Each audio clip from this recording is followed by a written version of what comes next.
out on my nature walk, and can you hear that sound of water?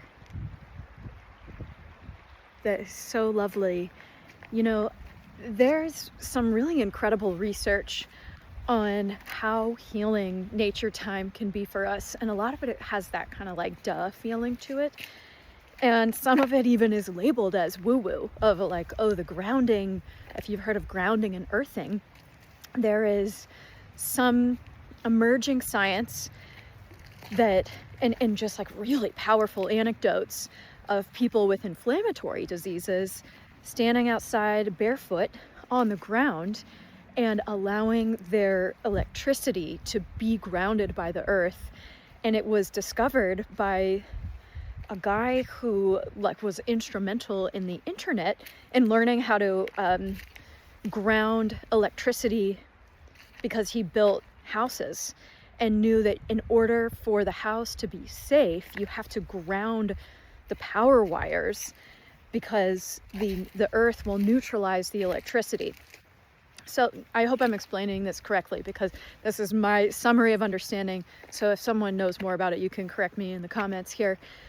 And the idea is that we also have a lot of electricity in our bodies. Our hearts are electric. There's electricity in our brains, like the same processes of neurons talking to each other is electric. And we have mechanical things as well, but we're very much electric beings, and that we can use the earth to ground ourselves and neutralize that electricity. And then of course there's, just like we know that trees absorb our carbon dioxide and they need it, and then they give us oxygen, so the clean air, that's a big one. And the mood stabilization that comes from being outside. So there's some really profound and obvious ways that being in nature is good for our health, and I wanted to just share that beautiful sound with you and encourage you to go outside.